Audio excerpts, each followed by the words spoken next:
Universitas PGRI Semarang atau Bahasa Indonesia.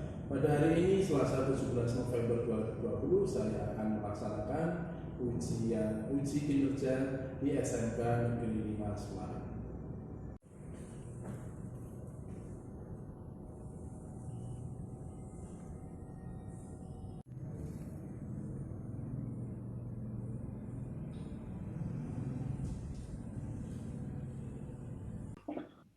Assalamualaikum warahmatullahi wabarakatuh. Waalaikumsalam. Waalaikumsalam warahmatullahi wabarakatuh. Ya, gimana kabarnya anak-anak? Sehat? Ya. Alhamdulillah sehat. Oke, saya ingatkan kembali untuk selalu ikuti protokol kesehatan, jaga imunitas, lakukan hal-hal yang positif dan hindari kegiatan-kegiatan negatif agar tidak merugikan diri. Baiklah, sebelum kita mulai pelajaran, silakan sekarang kita berdoa menurut agama dan keyakinan masing-masing. Berdoa dipersilahkan.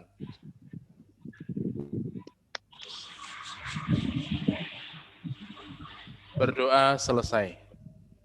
Ya, baiklah anak-anak, kelihatannya sudah siang agak lemas. Kita mulai dengan seperti biasa, ya, dengan senam jari. Ya. Ikuti perintah saya, tangan kanan ke depan seperti biasa. Nah, ini sederhana tapi ternyata membangkitkan konsentrasi. Kamera. Nah, ambaikan ke kamera, percepatan pergerakan. Ya. Ya. Pegang hidung, pegang hidung, pegang hidung, hidung. Nah, mana? Nah, Adi Nugroho tadi mana hidungnya? Nah, pegang hidung. Ya. Tangan kiri, coba konsentrasi lagi, gerak-gerakkan. Ya. Gerak-gerakkan. Pegang kening, pegang kening, pegang kening.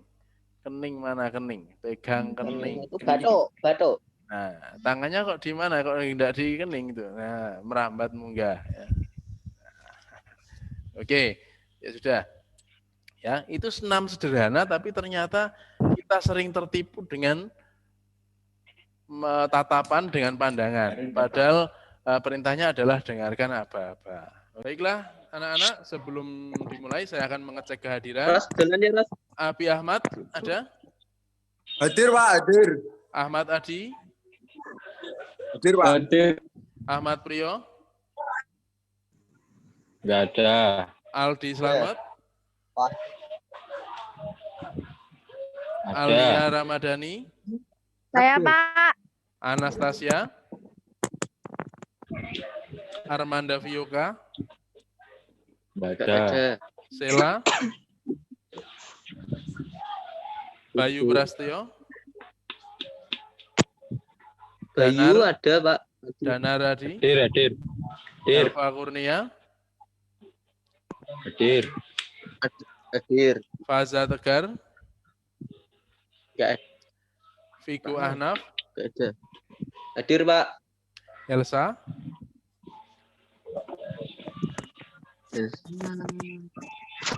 Ilham Khalid? Enggak ada. Kilas Tegar? Enggak ada. Faris Maulidi? Hadir. Ahmad Farhan? Farhan enggak ada, Pak. Afrizal? Enggak ada. Muhammad Arif? Muhammad Rizky Febrian tadi diizinkan sama wali kelas. Nabila Prasasti, Puspita, Putri Nur, Rafli, ya, Rizka, Putri Lem. Rizal, Jal enggak ada. Rizky, Rosi, Hadir. Satria, Hadir. Selvia, Hadir, Pak. Teguh, Teguh enggak ada. Irham Faza, Tiara Putri. Hadir, Pak. Oke, ya. Hari ini kita akan membahas materi tentang cerpen. Ya, saya tampilkan. Ya. Oke, sebelum saya tampilkan, kira-kira pentingnya belajar cerpen apa? Kenapa kok cerpen dipelajari? Kenapa kok tidak tulisan yang lain? Cerpen itu apa sih, cerpen? Cerita pendek. Cerita pendek. Cerita pendek. Cerita pendek. Tapi ternyata ada yang cerita pendek yang panjang juga kan, berhalaman-halaman. Oke. Terus mengenai cerpen kan di buku paket juga sudah ada. Kemarin pertemuan sebelumnya juga sudah saya singgung. Sekarang kita nanti akan belajar menganalisis unsur-unsur pembangun cerita. Cuma saya ingin menegaskan kembali pentingnya belajar cerita pendek atau cerpen. Ini sebenarnya kita melanjutkan tradisi yang sudah ada sebelumnya. Orang-orang zaman dahulu itu ketika ingin memberikan pesan moral, ingin memberikan amanat, ingin memberikan hal-hal yang baik, ingin memberikan pesan-pesan terkait dengan kehidupan, itu ternyata lebih banyak melalui cerita. Kalau Anda ke Borobudur, di bagian bawah candi itu ada relief, itu berisi kisah hidup manusia. Ya, itu sebenarnya pesan orang zaman dahulu, si pembuat candi itu kepada masyarakat, bagaimana tentang kehidupan. Oh, kalau kehidupan yang seperti ini nanti hasilnya akan semacam ini. Oh, kalau kehidupan yang baik nanti akan baik pula. Itu diceritakan. Nah, itu dari sisi kebudayaan. Dari terminologi agama, di agama Islam itu, Al-Quran, ya saya berbicara Islam karena kebetulan karena saya beragama Islam, di Al-Quran itu seumpama kita pilah menjadi 3 bagian, maka 2/3-nya adalah berisi cerita. Ya, Tuhan saja kepada manusia dalam memberikan ajaran hidup itu lebih banyak menggunakan cerita. Perintah tentang kurban, ya, yang kita peringati sampai hari ini, kita sering menyembelih kambing, sapi dan sebagainya itu tidak ada perintah secara langsung, hai manusia, sembelihlah unta, sembelihlah kambing atau sapi dan sebagainya. Tidak ada. Tetapi melalui kisah Nabi Ibrahim dan Nabi Ismail yang sangat fenomenal itu. Ya. Cerita-cerita Nabi dan Rasul, ke-25 Nabi dan Rasul yang kita kenal, yang wajib kita ketahui itu, ya, itu juga bentuk ajaran Tuhan kepada manusia melalui cerita-cerita yang ada di Al-Quran. Jadi simpulannya apa? Ternyata bercerita atau melalui cerita itu dirasakan lebih efektif daripada perintah secara langsung. Ya, berarti apa yang kita pelajari sekarang ini adalah melanjutkan tradisi yang sudah ada sebelumnya. Jadi tradisi-tradisi itu dulu kan sering ada dongeng sebelum tidur, ya, mengajarkan pesan-pesan moral, diceritani Kancil Nyolong dan sebagainya, ceritani nabi-nabi dan sebagainya, ceritani tentang kalau Semarang ya Ki Ageng Pandanaran dan seterusnya, Sunan Kalijogo dan seterusnya. Itu dalam rangka untuk memberikan pesan-pesan moral, ya, kepada generasi penerus bangsa. Oleh sebab itu, oleh pemerintah hal semacam itu diadopsi, dirangkum menjadi sebuah kurikulum, diantaranya adalah kita diharapkan untuk mempelajari tentang cerita pendek agar kita bisa memperoleh nilai-nilai kehidupan atau ajaran-ajaran hidup atau amanat-amanat yang ada di dalam cerita sehingga bisa kita terapkan di kehidupan kita sehari-hari. Nah, karena pendidikan itu sejatinya adalah mengubah dari kita yang tidak tahu menjadi tahu, kita yang sebelumnya buruk menjadi baik. Ya. Apapun profesinya nanti kalau kita baik, itu berarti pendidikan kita berhasil. Oke, itu pengantar dari saya terkait pembelajaran hari ini. Selanjutnya akan saya tampilkan materi tentang pembelajaran cerpen yang akan kita pelajari pada hari ini. Ya, yang akan kita pelajari, ya, ada KD itu kompetensi dasar 3.9 dan 4.9. Yang akan kita pelajari pada pertemuan hari ini karena waktunya terbatas hanya di 3.9, yaitu menganalisis unsur-unsur pembangun cerita pendek dalam buku kumpulan cerita pendek. Ya, poinnya adalah kita akan menganalisis cerita pendek dari sisi unsur-unsur pembangun. Indikatornya kalian diharapkan mampu menganalisis unsur pembangun cerita pendek, dan yang kedua mampu mengaitkan unsur-unsur itu dengan kehidupan saat ini atau dengan realitas yang terjadi. Ya, tujuannya ya tadi saya turunkan dari indikator menganalisis unsur-unsur pembangun cerita pendek, mengaitkan nilai-nilai yang terkandung dalam cerita pendek. Unsur pembangun cerita pendek ada dua, yaitu unsur ekstrinsik dan intrinsik. Ya. Unsur intrinsik dan ekstrinsik ada yang bisa menjelaskan perbedaannya apa? Intrinsik dan ekstrinsik. Ada. Oke, silakan. Intrinsik Ekstrinsik yaitu dari luar dan intrinsik dari dari dalam. dalam. Oke. Intrinsik dari Ya. itu dalam. Oke. Ada adzan, saya pending dulu. Ya, tidak saya tutup, tapi kita sama-sama simak dan dengarkan adzan. Ya. Aku tak adan sih ya, delok. Gayamu kayak uang ada bareng. Rungokke.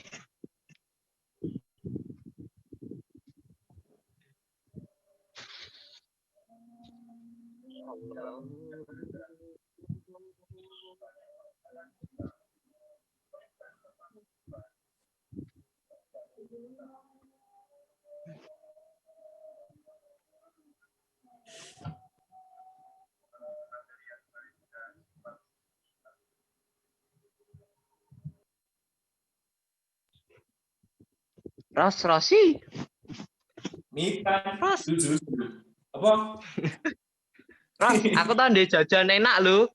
Aku ndek jajan enak. Bagi OTW. Rasane koneko. Aku ndek jajan enak lho, Ros. Rasane tok asin gurih. Kayak apa? Kaya apa? Ayo jalan-jalan. Apa, Bi? Iki lho, Ros. Jalan-jalan. Enak lho, Ros. Di Tak tunjukkan ning kamera. Nah, iki lho. Alah, aku bagi blurungi, Dewi. Ros. Lah, Aku Dewi. Aku mah Gila, Ros. TWNT ya. Aku mah TWNT. Abi. di Ini kok meh sauna panas. enake, Ros. Yo, Ros, sak plastik. Tuh, terus. Aku di poso deh. Aku ya poso. Iki sak plastik lho, Ros.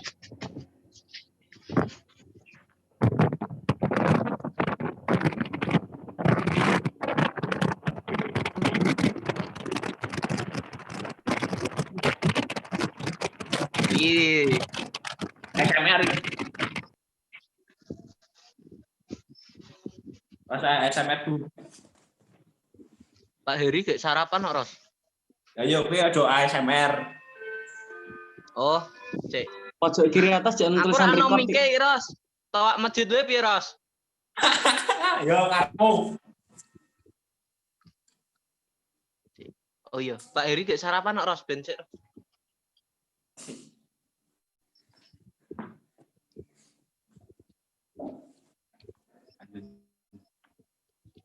Ros tak mindah manuk sih ya, Ros. Manukku panasan.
Ya, kita lanjutkan ya.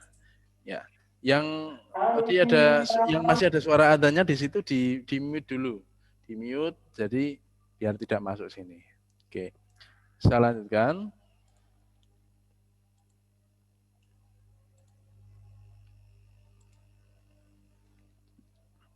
Ya, tadi sampai apa tadi? Sampai unsur intrinsik dan ekstrinsik. Extrinsic. Nah, tadi ya siapa yang jawab? Mas Abi dan siapa tadi? Kelihatannya benar jawabannya. Coba diulang. Perbedaan intrinsik dan ekstrinsik apa?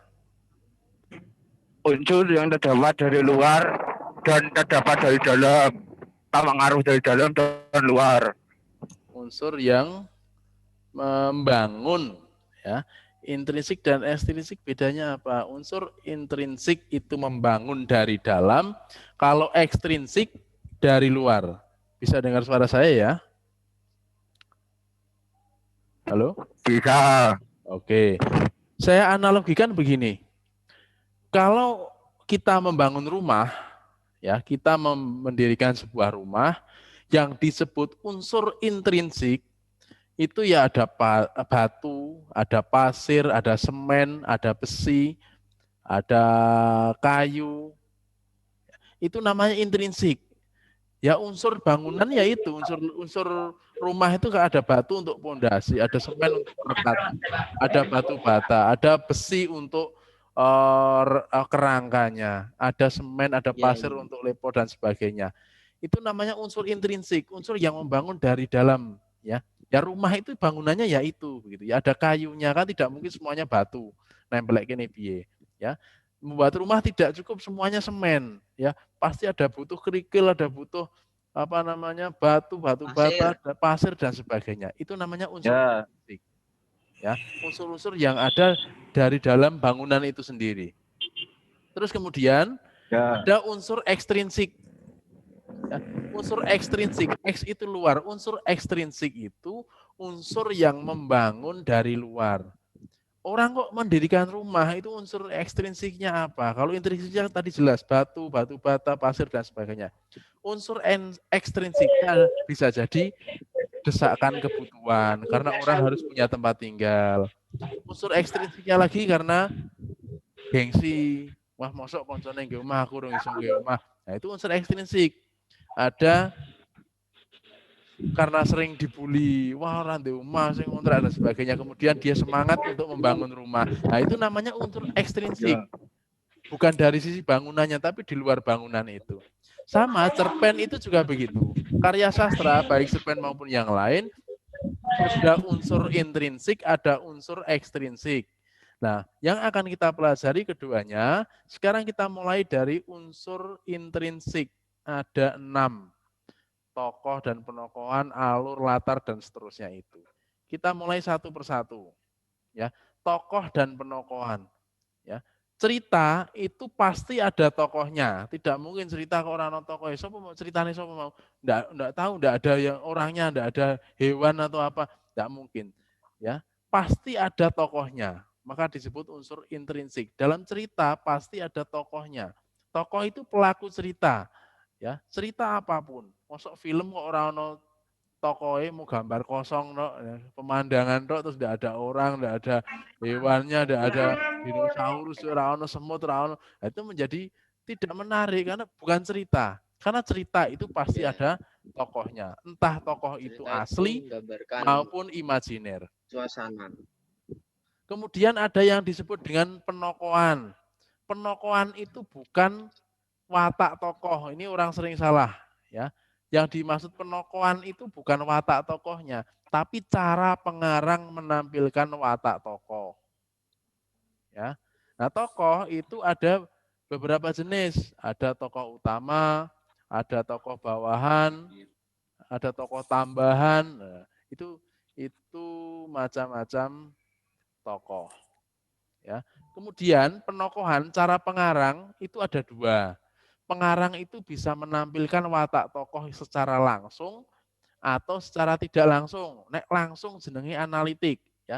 Penampilan watak tokoh secara langsung itu analitik. Contohnya Adi Nugroho, seorang laki-laki tampan itu, atau seorang laki-laki yang baik itu ada tampan enggak tuh? Itu artinya pengarang menampilkan watak secara langsung atau karakter secara langsung. Ya. Danar, seorang pemuda yang rendah hati. Oh, berarti karakternya rendah hati. Kaget aku.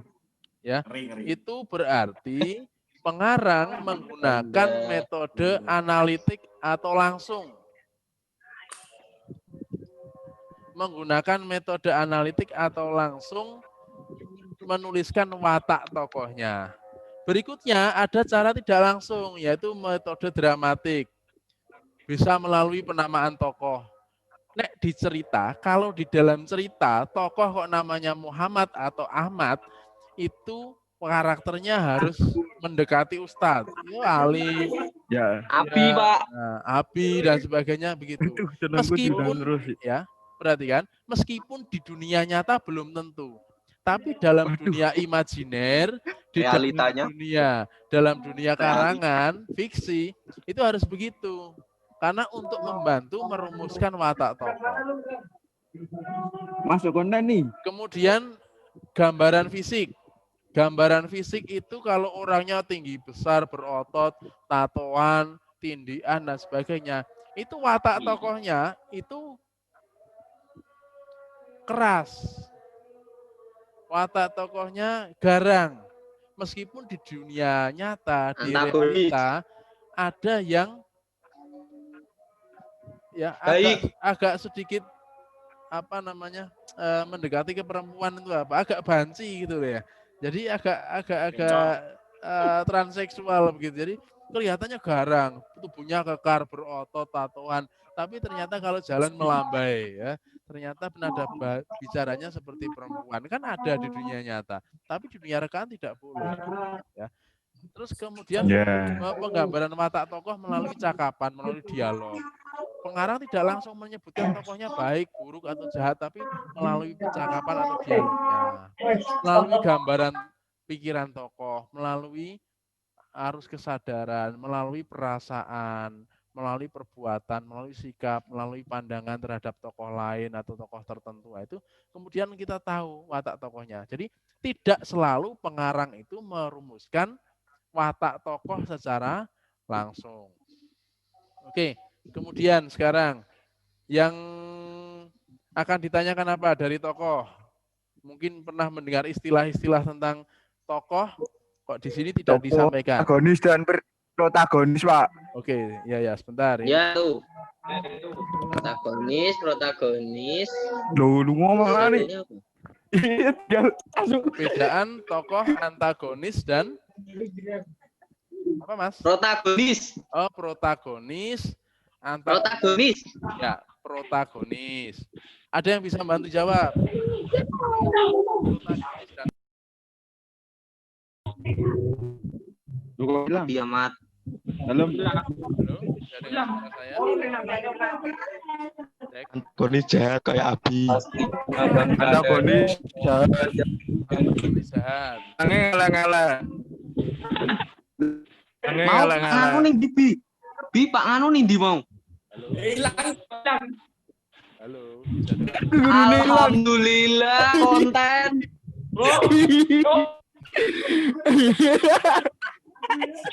Ada nih. Halo guys. Hilang tuh, golei, tolong. Bisa dengar suara saya? Halo. Pak, ya Pak, ya. Nah, saya lanjutkan. Tampilannya PowerPoint masih bisa dilihat? Coba bentar Pak, tak gesernya. Ya Pak, ada bisa. Oh, biasa. Aduh, malah hilang. Hilangi Pak. Adanya Karena tadi terlempar karena sinyalnya hilang langsung. Saya terlempar keluar, ini sudah bisa kembali bergabung. ngelek. Oke, udah ya, masuk lagi ya. Tampilannya sudah bisa? Ya. Protagonis itu Sudah. tokoh yang baik. Ya, tokoh yang baik. Antagonis itu tokoh yang jahat. Yang berlawanan. Anta itu kan anti, berlawanan. Kalau pro itu berarti setuju. Ya, jadi setuju dengan apa? Ya setuju dengan tokoh utama tadi. Ya. Protagonis. Jadi begini, protagonis dan antagonis dalam sebuah cerita itu harus ada. meskipun di dunia nyata tidak ada orang yang benar-benar protagonis, tidak ada orang yang benar-benar antagonis. Paham ya maksudnya ya? Di dunia nyata paham. itu tidak ada orang yang 100% baik, itu tidak ada. Ya. Dalam kenyataan setiap orang yang jahat sekalipun, penjahat sekalipun pasti ada sisi baiknya. Ya. Orang sebaik apapun itu pasti pernah punya kesalahan, pernah punya Kesalahan. dosa, pernah punya ada sedikit sisi jahatnya. Jadi dunia nyata itu tidak bisa kita menilai orang itu jahat atau baik sepenuhnya, tidak bisa. Tetapi dalam dunia rekaan, dunia cerita, itu harus disusun ada tokoh yang protagonis, ada tokoh yang antagonis. Berarti tokoh utama dalam cerita itu ada dua, tokoh protagonis dan tokoh antagonis. Ini tokoh utama. Kenapa? Karena kalau tokoh protagonis saja cerita tidak jalan. Kalau tokohnya hanya tokoh antagonis saja, maka tidak jalan. Maka dalam cerita harus ada tokoh utama. Siapa? Tokoh protagonis dan antagonis tokoh utama. Terus tokoh tambahan siapa? Tokoh tambahan adalah tokoh yang mendukung sehingga cerita itu berjalan. Ya, cerita itu berjalan. Masuk mau antagonis ke protagonis, anaknya mau gelut, maka tidak bisa begitu. Ada yang misah loh, Pak. Tidak ada yang misah, terus ceritanya tidak berkembang, hanya itu saja. Kan pasti ada protagonis ya untuk keluarga, ya kan? Antagonis keluarga punya teman, dilalah konsone karo konsone iki jebul yo bolo, akhirnya membingungkan, timbul pergulatan batin dan sebagainya. Sehingga ceritanya menarik. Kalau tidak hanya protagonis sama antagonis itu tidak berjalan, maka butuh tokoh yang namanya tokoh tambahan. Tirtagonis. Nah, kuwi apa, Bi? Tritagonis tokoh yang ketiga, ya, bisa dikatakan berarti itu kayak penengah gitu ya, Pak? Penengahnya protagonis sama antagonis gitu. Bisa jadi itu. Penengah, Bi, aku serius ki. Bisa jadi mereka adalah orang-orang yang ada di sekitar berada di sekitar antagonis dan berada di sekitar dan protagonis. Oh. Itu mereka tokoh tambahan antagonis di luar dua tokoh itu. Ya, yang keberadaan mereka itu sebenarnya tidak ada, tidak masalah kalau terpaksa tidak ada, tetapi tanpa mereka cerita itu menjadi tidak realistis, tidak menarik. Masuk kisahnya ngomong loro terus, kan tidak menarik. Coba lihat film kok kisahnya hanya dua tokoh itu, ya bagus, bisa jadi kalau sutradaranya pintar, tapi kalau tidak menjadi hambar. Ya, Pemain Jerry, Pak. Teman Jerry. Teman Jerry wi. Bener. Masih ada kisah-kisah yang membutuhkan Ono anjingnya loh. Membutuhkan tokoh cerita. Nah, anjing itulah tritagonis yang harus untuk memperindah cerita itu. Sampai sini kira-kira ada yang ditanyakan?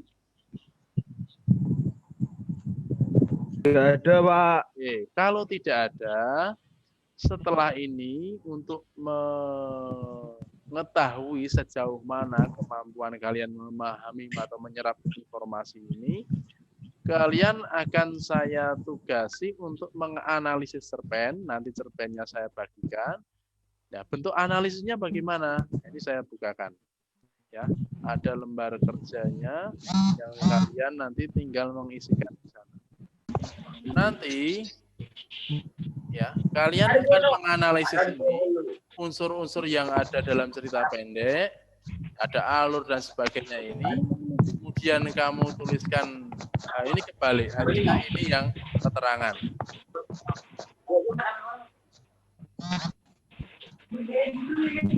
Ini bukti kalimatnya. Jadi nanti saya berikan cerpen, kemudian kamu cermati, oh alurnya alur maju, ya, tulis saja di keterangan alur maju. Bukti kalimatnya apa? Kalau kamu yakin itu alurnya maju. Oh alurnya campuran, Pak. Oh berarti kamu tuliskan. Tokoh misalnya, oh tokohnya si A itu tokohnya baik. Nah, tuliskan bukti kalimatnya di cerpen itu bagaimana. Oke. Ada pertanyaan di sini sampai sini? Sama juga dengan situasi dan kondisi lingkungan masyarakat. Ada latar nanti dikirim ya Pak, di grup Bapak. Nanti dikirim di grup, kemudian nanti kita presentasikan. Ini dikerjakan berkelompok aja. Dikerjakan apa? Waktunya efektif. Waduh. Dikerjakan berkelompok, nanti kemudian dikirim, Kemudian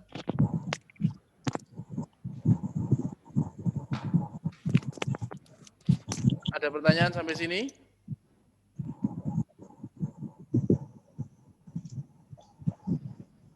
Ya ada, Pak. Oke, kalau tidak ada nanti saya kirim, kemudian setelah itu nanti kita presentasikan. Kelompoknya juga, anggota kelompok nanti sudah saya bagikan, tinggal kalian kerjakan, kemudian nanti hasilnya dipresentasikan. Gitu ya. Kalau tidak ada pertanyaan, Ya. efektif saya berikan waktu kalian untuk mengerjakan 30 menit saya pikir cukup untuk mengerjakan ya. Silakan kerjakan mulai Ya. dari sekarang. Baiklah anak-anak, waktunya sudah habis. Sekarang saatnya kalian mempresentasikan hasil pekerjaan yang sudah dibuat. Pak aku loh. Kita, Mbak Selvia dan Mas Vigo. Unsur intrinsik, alur, keterangan alur maju. Bukti kalimat, karena jalan cerita dijelaskan secara runtut, mulai dari pengenalan latar dan masalah sampai ke konflik, dan di akhir cerita terdapat penyelesaian konflik. Tokoh dan penokohan. Keterangan, aku mudah putus asa, kurang bersyukur dan selalu mengeluh. Penokohan secara dramatik, yaitu melalui sikap dan jalan pikiran tokoh, percakapan tokoh. Pria pemabuk dan kuat menghadapi beratnya hidup. Dalam kurung penokohan secara dramatik. Dah, sekian dari kelompok saya. Terima kasih.